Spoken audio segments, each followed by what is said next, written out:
So in this next segment, we're going to be talking about accumulating small advantages. Often in chess, you need to slowly make incremental gains, maybe taking a long-term advantage, such as a better pawn structure, a bishop pair, and only later can you turn it into something more concrete. And Magnus, I guess this is a classic strategy to win games.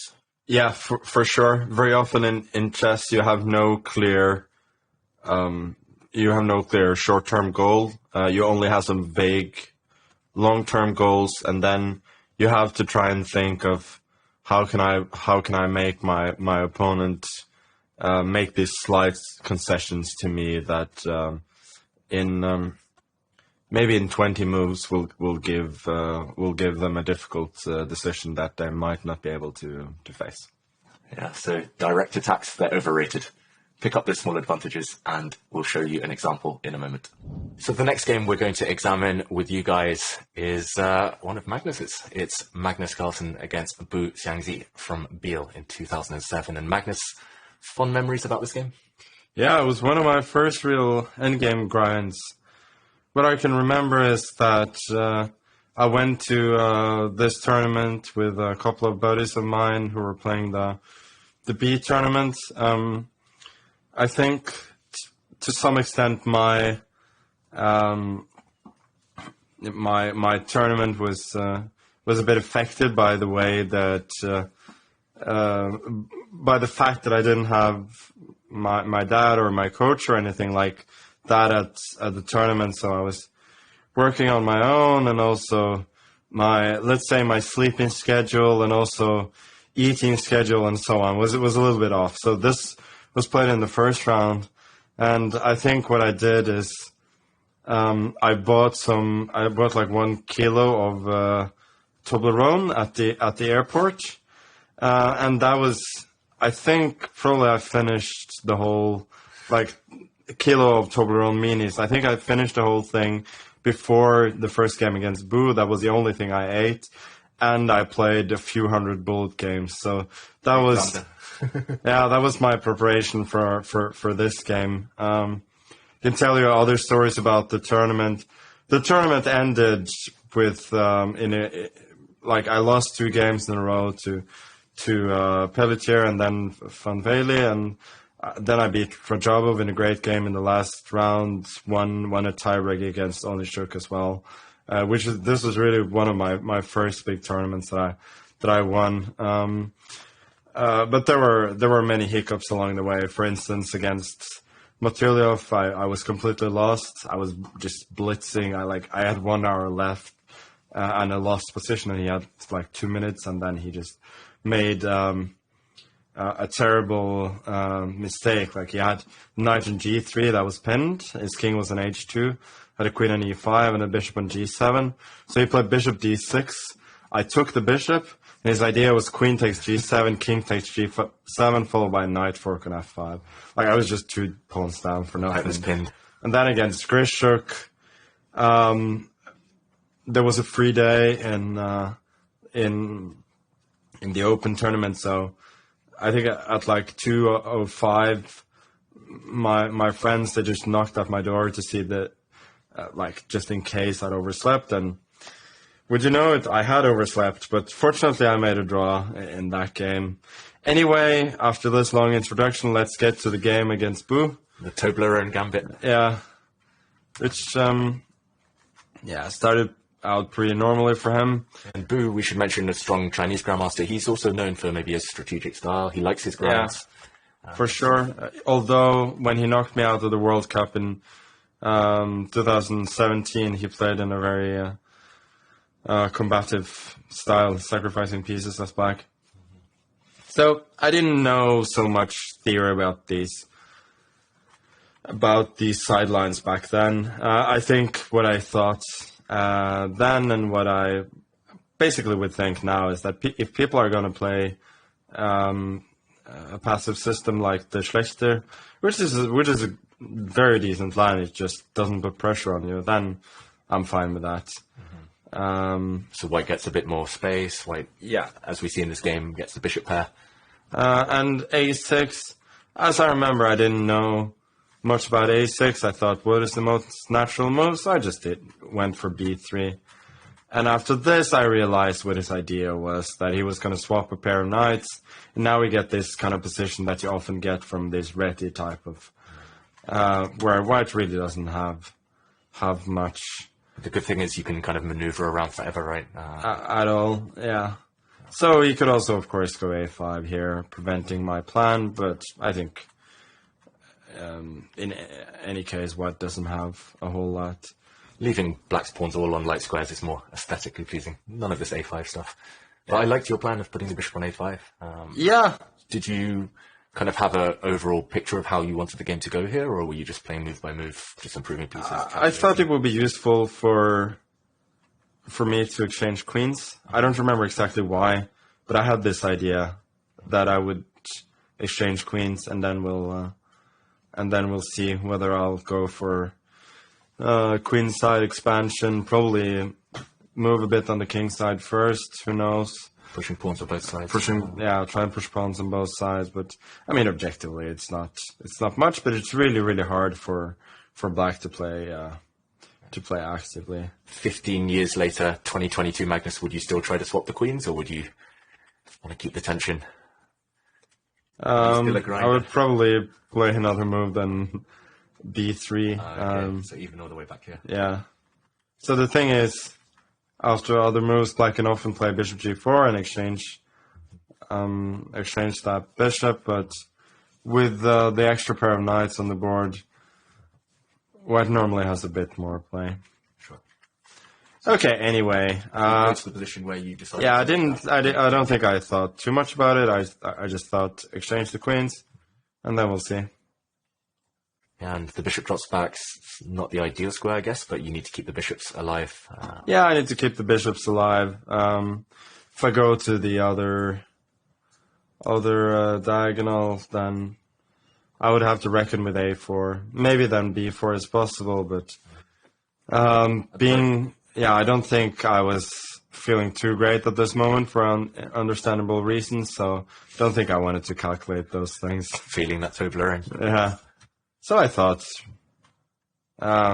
bishop is usually good on these squares anyway. Now he played a very surprising move, which is dc4. I don't think it's bad, but I think now and then I would have preferred a move like bishop f8 instead, which is not the end of the world for me. But here you could, for instance, go to a3 and kind of stymie my queen side a little bit. You can never kick that bishop away without exchanging off your bishop pair. So I would go g4 and then we'll play. But I don't have much of anything here. This would definitely have been a 100 move game if he hadn't captured on c4. Yeah. But I mean, this type of decision is slightly impatient. Some could say energetic, but it feels strange to open it up. It does not feel like it's in the spirit of the position. Let's put it that way. Mm-hmm. It's not necessarily bad. Yeah. And what I would dislike about this is this pawn on a5. You would much prefer that to be on a6 or a7 to cover a few more squares. And you can see why in a bit. These squares along the b file can be a bit weak. So he follows it up logically with e5, and you can see his point that it's really hard for me to hold the center. In case I try and support the pawns, there are several options, but both knight b6 and also maybe knight f8 followed by knight e6 at some point look quite reasonable to me. Putting pressure on those hanging pawns. Yeah. Anyway, I decided just to play it really simple, and I thought I'm probably going to lose the pawn on d5, but the position is going to open up for my bishop, so I'm not going to risk anything. And again, that's the typical grinder thing, right? Zero risk, long-term trumps of the bishop pair. For sure. And also, he could choose not to take the pawn, put the knight on c5 at some point. But But if he's made this decision to exchange a set of pawns, open things up, he's clearly trying to force the matter. Yeah, for sure. And I think that's quite a common kind of strategy against grinders. People are tired of waiting and don't want a long game, so that definitely feels like the motivation behind the play. Then again, his pawn has moved from e6 to e4, and that has weakened its brother on f7.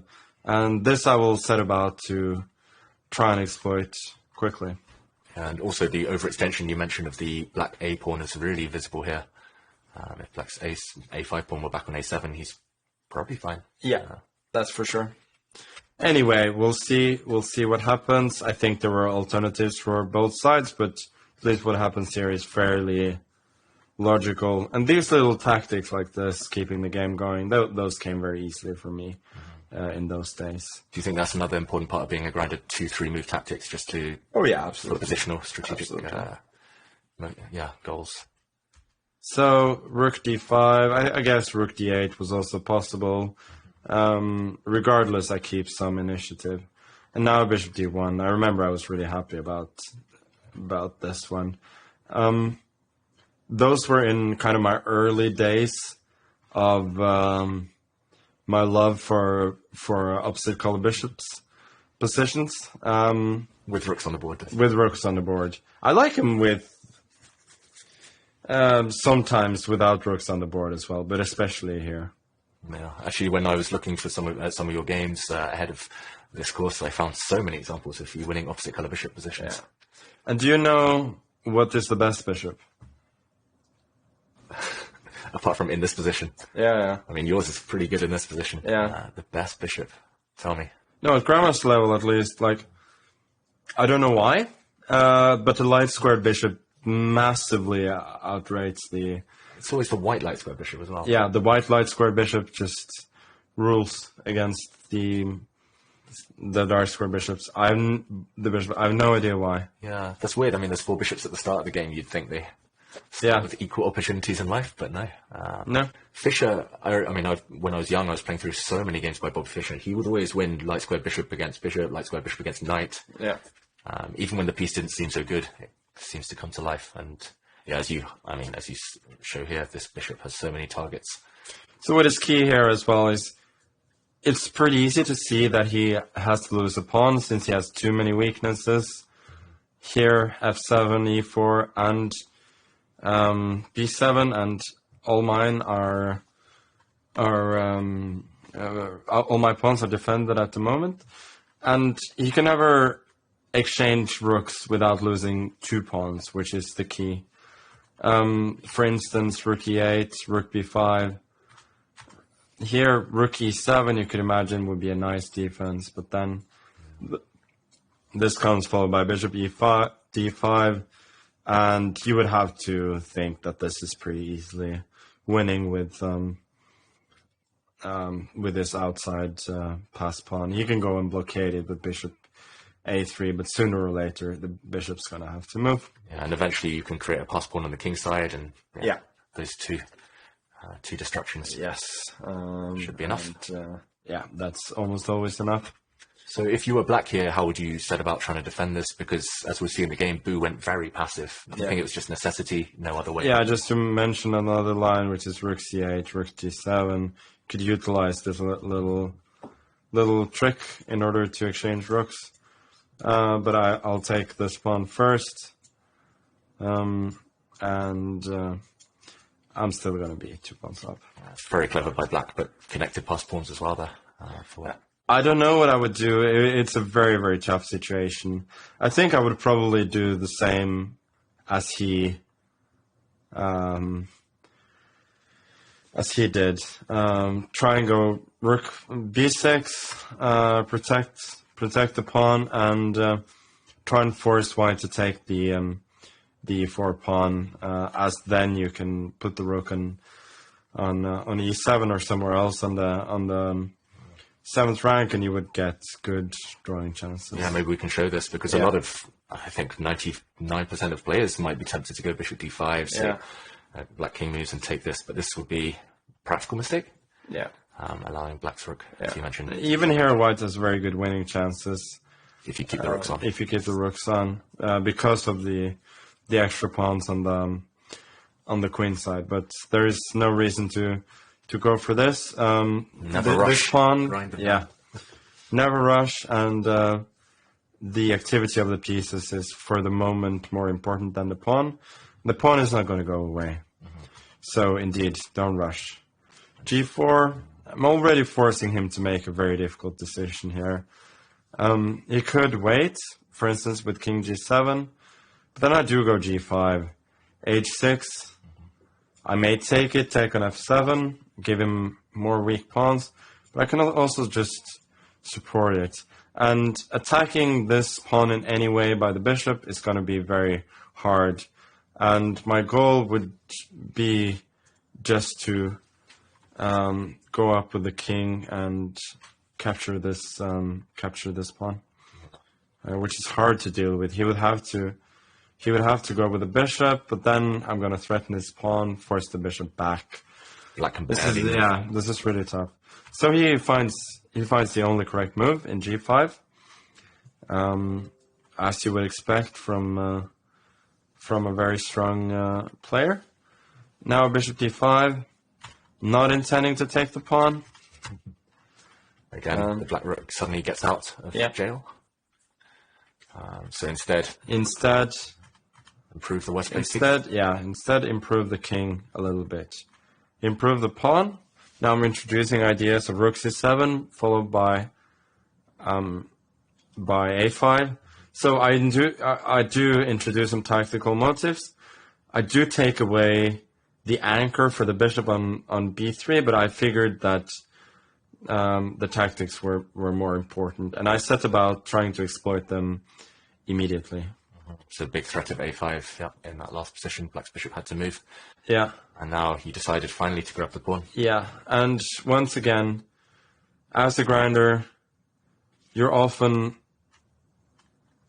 aided by concrete tactics, and it's not a coincidence that I chose this exact moment to take the pawn. So, first of all, it was hard to improve my position further. Yeah. But secondly, you will see in the obvious line, rook e8. Here, because I've advanced the pawn, bishop c5 can be met by a5. So his bishop is forced to take a very, very unpleasant post on a5. And now I have many ways to play. But I think the easiest is, just to play e4, go with the king to b5, and take on b6. And good luck. Yeah. Good luck preventing that plan. Black's bishop is zugzwanged. Black's king is stuck completely as well. And what's Black's rook doing? Yeah. Yeah, you're right. Just king d3, king c4, king b5. Game over. Yeah. So he tried the correct approach, which is rook d8. Bishop goes back. For rook e8, he has the same problems. I'm going to have to spend one more tempo to put the bishop on d5 and then play e4. That's fine. Yeah. We don't hurry. Again, now Black's not doing anything. Yeah. Your bishop's just finding its dream diagonal. Yeah. So he went king f8, rook b7. I want to prevent the bishop from going back. If he could get, let's say, bishop c4, bishop e7, and then rook d6, he has a better setup than what he got in the game. Well, he got the same setup anyway. So what do I do? What do I know? I don't know. I don't know why I was intent on playing rook b7. At least you made it slightly more tricky for him. Yeah, that is true. Anyway, he's defending really well. And here, it's soon time for, I guess, White's remaining piece to enter the action. Your bishop and rook are pretty much maximized. Yeah, I guess, again, if he goes for rook d6, I'll probably just go e4, which immobilizes my pawns, but I still have this plan, and once he tries to seek activity with rook f6, I'm going to go e5. Actually, this is really nice. Maybe we can try it. Rook f6, e5, like you say, and then rook f4. We shut down this rook Yeah. forever. A dead piece Yeah. on f4. And yeah, I mean, if black can't even try and create threats, what else? So he tries to bring the bishop around. Again, he's being very resourceful. Trying now, if I start running with the king, it's going to go bishop f2. And I have to go back, since e4 will drop the pawn on f3. So I'm going to go the other way. Try and, once again, it's my favorite tactic in chess, restricting my opponent's activity. Now I'm trying to restrict his rook even further by advancing this pawn. So he sets about trying to prevent it. And I give him the move. Just wait. I just wait. Here he kind of cracked. I don't know why he wouldn't try to play king g7. What would you have done, for example, if he had waited with the king? Say black's king just moves. I guess again you could kind of keep him guessing. Yeah, your king is going. I might be going for this plan. Can imagine that's why I was bringing the rook bishop around, but he does get the chance to give a check. Yeah, I don't know. Yeah, I mean, either way, it was his best bet. He made a couple of mistakes maybe in this game, but it was always felt like he was a bit impatient.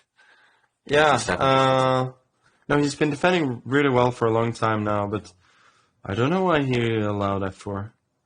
This is very weird. But it's instructive that you provoke the mistake by just doing nothing. Bishop c4, it's unclear what your plan is. Maybe he had some ghosts in his mind. He thought you were doing something, and that just provoked him into worsening his own position. Yeah, it's really odd. I think it's very, very hard to hold anyway. But yeah, this was a bit strange. Anyway, now I get to do what I want.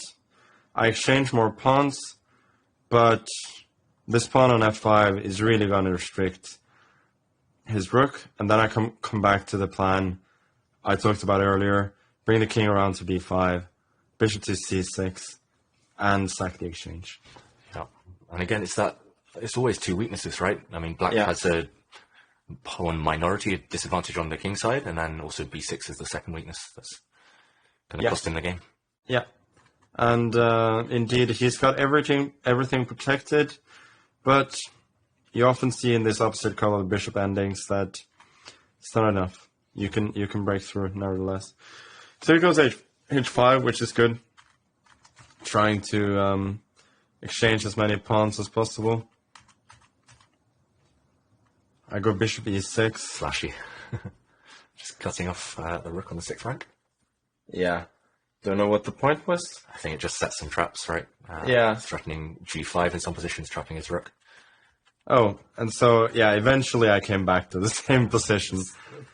Classic grinding, repeating the position. Yeah, this was, or it could just have been the Toblerone haze that I thought I was. But it is indeed useful. Even though sometimes, even if you see a winning plan, it doesn't hurt to try and set a trap to win easier. Exactly. I mean, especially in an endgame by this stage, I'm not sure if you remember, but probably he was short of time. Probably he's a bit nervous. Either way, he's going to have to burn time avoiding those traps, right? And yeah. I think I had plenty of time, that's for sure. I go bishop e6 again. And now I was just setting up for this tactic. Because there is a bit of calculation that you have to do here.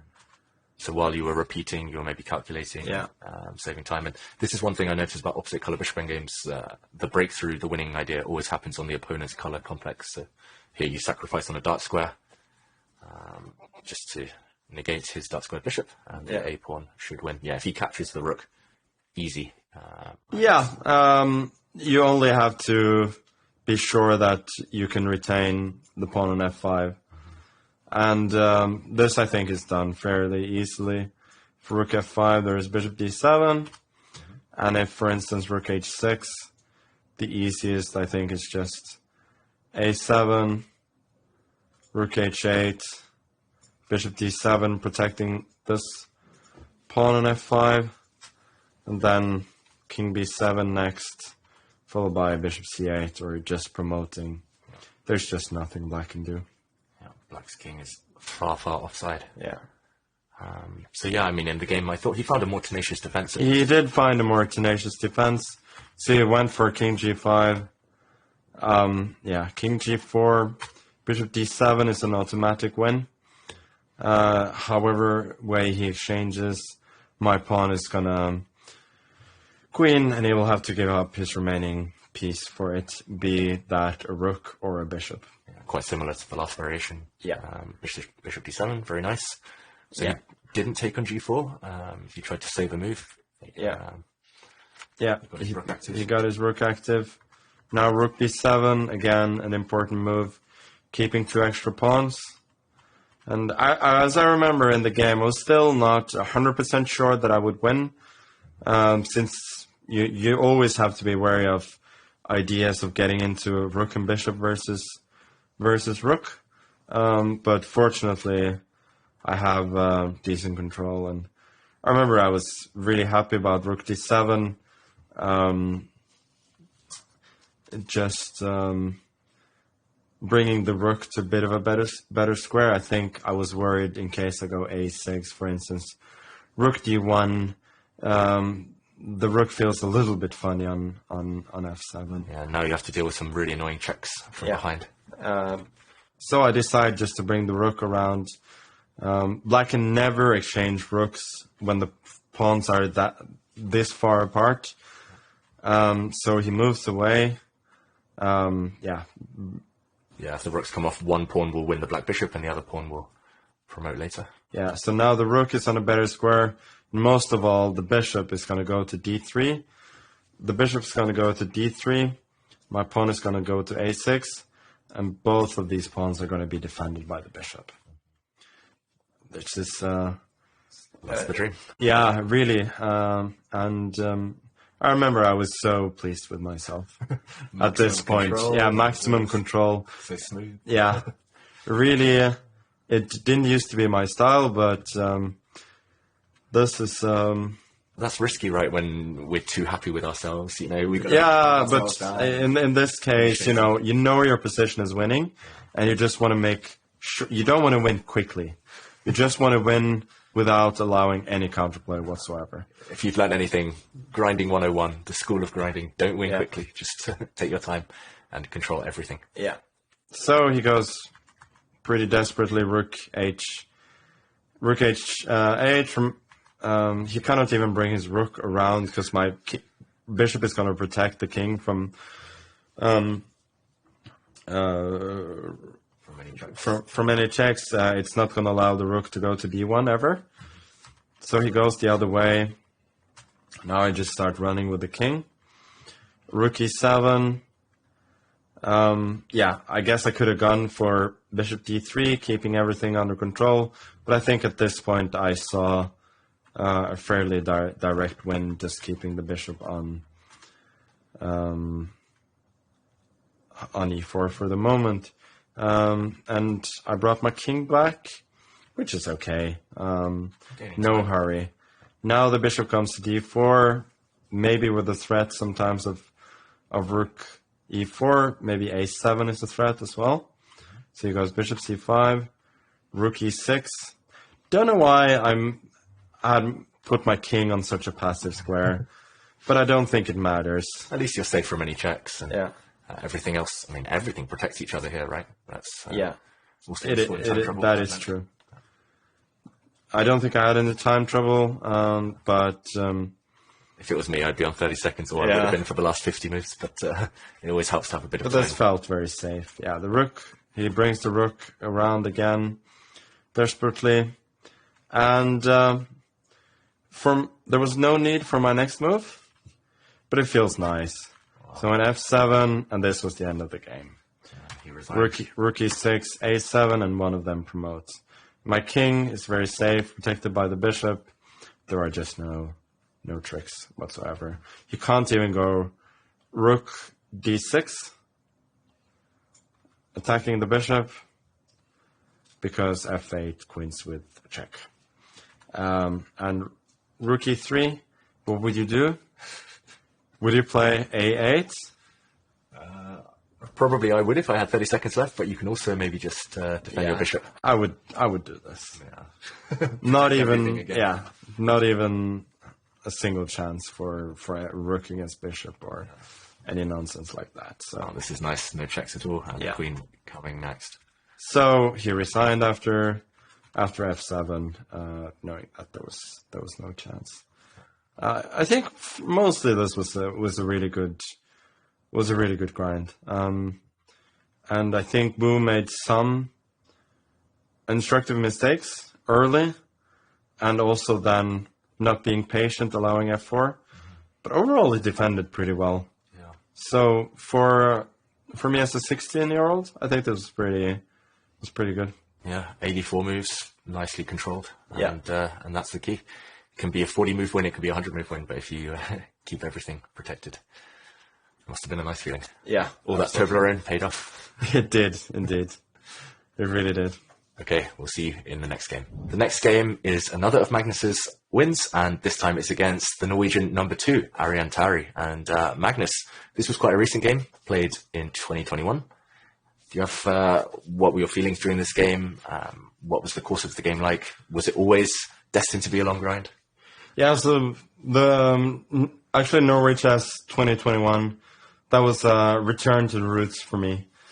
The first half of the tournament was pretty terrible for me. I drew my first 4 games, then lost from a much better position from the opening against Karyakin. That was black. And so I was in a pretty desperate situation, especially considering that Rapport was just winning a lot of games.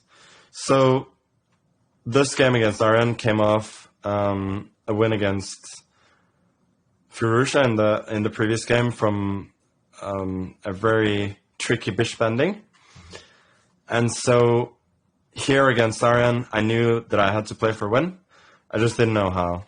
So I decided to go for something pretty unusual in the opening.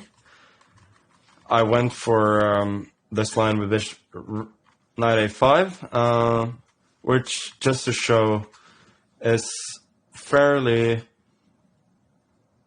has been played quite a lot in this position. Gajewski Gambit. The Gajewski Gambit, indeed. And here I'm just trying to get a little bit of a better version by playing it without h3. And any martial aficionado will know that if you take the pawn on e5, then black usually has good compensation with the bishop pair. Anyway, I had played this against MVL in an online game a few months before, and I'd botched the opening terribly. So I kind of thought that people wouldn't be prepared for this line, but it turned out that Arian knew exactly how to play.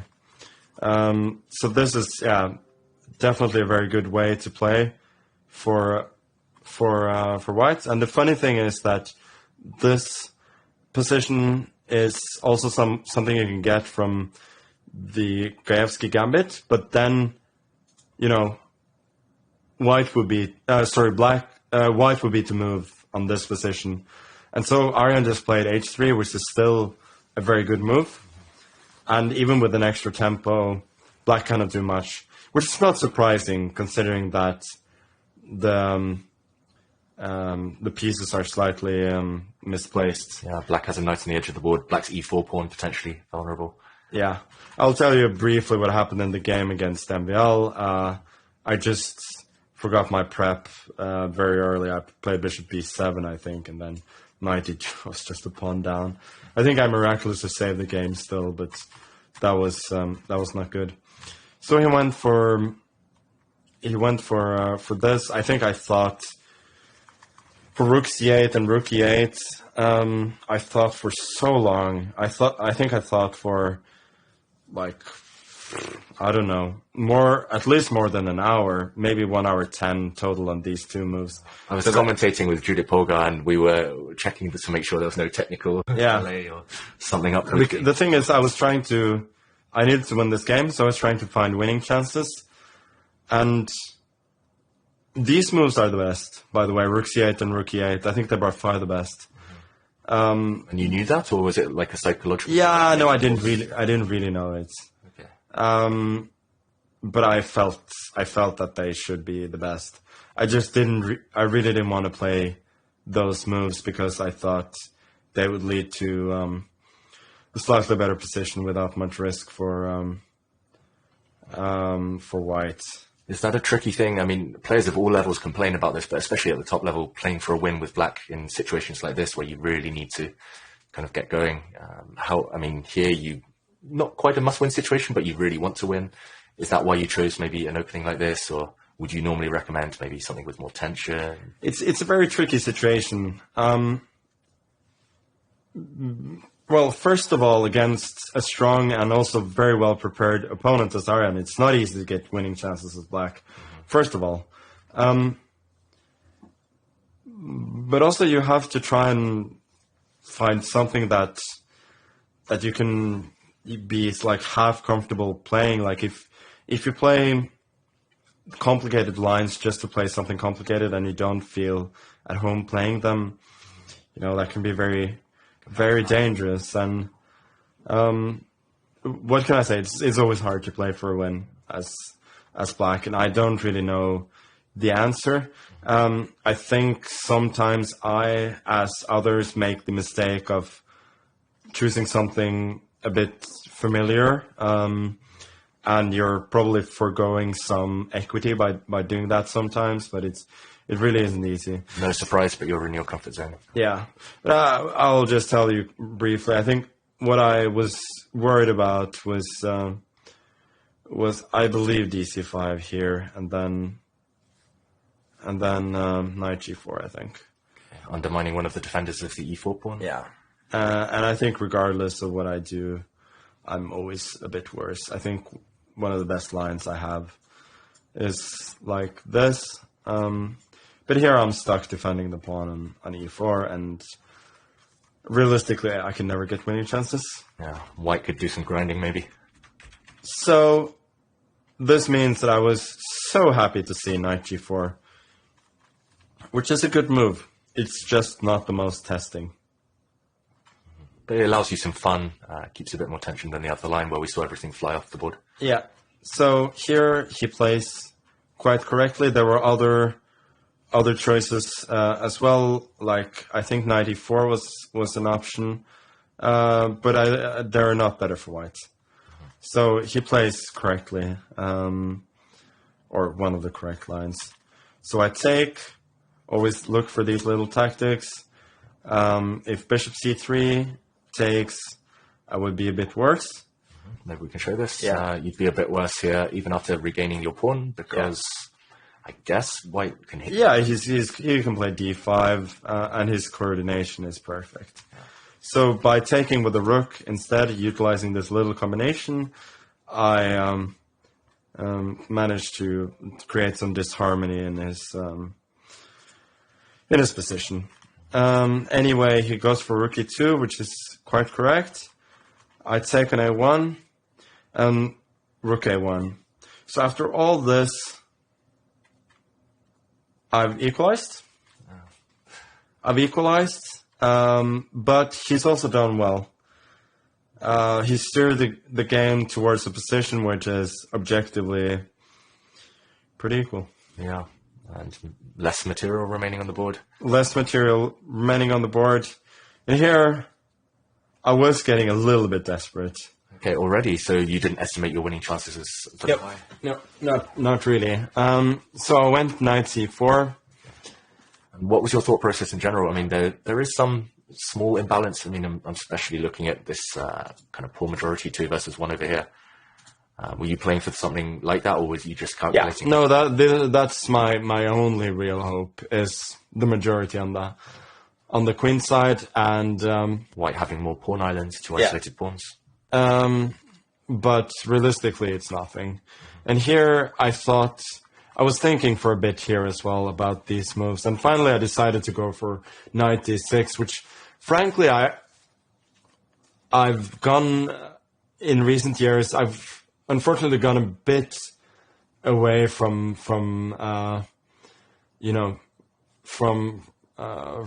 this grinding style. So actually forcing myself to do this was a little bit difficult. Like part of me just wanted to agree to a draw because I didn't think I had anything. And my first instinct was that playing knight d6, allowing him potentially to occupy the c file, was just a way of trying to be worse rather than better. So it's just maybe just an awareness now you're a bit older of all the risk involved, or it's a bit of that being a bit more objective sometimes, and also I guess being a little more risk averse, maybe. Yeah. And a lot of respect, I mean, for strong players, I guess. And now he made a huge mistake. Not chess-wise, but psychologically. He played knight d5. It's a perfectly fine move. But now he's showing me weakness. Because he shouldn't go for this. He shouldn't go for this trade. Like, he's playing for a draw where the position is equal. He's not better. But there's no reason for him to play solely for a draw. Like, he can make active moves, like maybe queen c3. He could try, even push d5 maybe at some point. Like, there's no reason for him to try and force a draw by exchanging pieces. And here I was very happy. Now I felt that if he can't force a draw soon, then I do have this little advantage. The more pieces that leave the board, the more relevant your queenside pawns are. And actually, here also he could have tried to play concretely with knight b4, but he was just trying to play solidly, just trying to hold tight, which is understandable. The position is still a draw, obviously, but it's making it a little bit more difficult for himself. So, do you think that's because it's the psychology of a lower-rated player playing a higher-rated player? You're world champion, and he was a bit scared. Do you think he would do this, for example, if he was playing someone 200 points lower rather than 200 points higher? A little bit, but I think he was afraid of losing, but he also didn't think that he could lose such a position, which is a dangerous combination. No man's land. So for the moment, I'm improving my pieces. He should probably have done the same, play g3, h4, which he's actually making the exact mistake that you made against Gelfand. And the position is quite similar as well. Making this aimless queen moves. So he brings his queen to d5. It doesn't do that much here. And remember, I can always offer a queen trade because my outside pass pawn potentially is going to be more of an asset the more pieces are traded. So I go queen e6, ask him, make a decision. Do you want to exchange queens? Yeah, sure, that's probably a draw, but you can't prove it. So he moves away. When was it his body language? When did he start to realize that you're the one maybe bullying him? And I think around here he started to get a bit nervous. Posing those difficult he started to spend a bit more time as well, and he really wasn't feeling great around here. And here I get h5, asking him some questions. Do you really want to go g3? No, then g3 is probably hanging. h4, you can go h4, but it feels a bit loose at the moment. Then he will have to spend more time protecting. But essentially, that's probably what he should have done. So he decides to wait. Yeah, I've noticed, Magnus, this is maybe a habit of yours. You always push h5 when you can, a5 when you can. Is that just an endgame kind of trick of the trade? Is that? Yeah, it's one of the things I learned from Boris, actually. Improve your pieces as much as you can, including pawns, before you're going for forced lines. If your opponent has no counterplay, and here, notice that anytime he goes d5, that doesn't actually improve his position. He just allows you to centralize. Allows me to centralize, potentially going with the knight to e4. attacking the pawn on f2. And as you can see, his choices are becoming more and more unpleasant here. So he goes queen d2. I go queen f6 back, not in a hurry. And I'm threatening knight e4 now. Not really, because he can go queen b2. But I'm asking him these little questions. Hinting, floating these ideas. Does he want to go knight e5? Well, maybe he does. But now knight c4. I'm asking him more questions. Does he want to play an ending? He could. But then I'm gonna take. He can try and bring the knight around to c7. But here I have more than one option. I can go knight to b3, trying to gobble up d4, and then in case of d5, he has to reckon with my king just running, because my king now has more squares that is given up. For instance, like this. Is this a draw? Could be. Can he prove it? No. And he's getting short of time. So I think he missed knight c4 as well, which doesn't make it easier. It's interesting because it looked like you were waiting, and I was waiting, but I was. Tactics come. Yeah, but you always have to be vigilant. So he goes queen c3. I go. Start pushing. Yeah, I start pushing. I think around here I missed a better continuation, but that's not really the point. A4, I did this just to prevent A4 from him, and I'm not too worried about my pawns being immobilized, since I think I can always use some tactics to get them in motion. I mean, you've completely fixed his pieces defending A3, right? That A3 pawn is big. Yeah, I think the position is still a draw, but it's if you compare the position when he first exchanged rooks, it's gotten a lot worse for it. Momentum is always a big part of these grindy endgames. So I hinted at it a long time ago, but now I finally go h4. This is what I was talking about, h4, a4, all the pawns ready for a race later. And here he collapses. He goes t5, and he finally gives me this square. And now he has a lot of problems. a3 is still extremely weak. His knight is passive. And I have a simple plan. I just want to bring the king around, like Gelfand did, and just pick up this pawn. And there's not a lot he can do. And what happened here is, I think I was getting pretty short on time as well, which is not really my style, but that's unfortunately what. We should mention this tournament does have a slightly odd time control, so it's easier to get short of time. Yeah, but I repeated once. Now you can go knight f1, but then I can safely capture on a3, so he cannot really do much. So I repeat. And here I think I spent practically all my remaining time, but I spent it well. Because after my next move, there are no chances for him. And I made a move which looks really paradoxical, but this is an ending. It works concretely. It works concretely, and then you have to trust your calculation at some point. So, surprisingly, this just wins on the spot. If he takes, I give a check, and my pawn just runs. And because his king is weak, I'm always going to get a check later on and promoting the pawn. Let's say king h2. I run. I'm amazed by how similar this is to your game against Gelfand. There always is with these kind of grinds where it's always becomes a race, but it's always the side who prepared for it earlier who wins the race. Yeah. And now I got this check, and I win. And it's the same if he goes with the king to f2.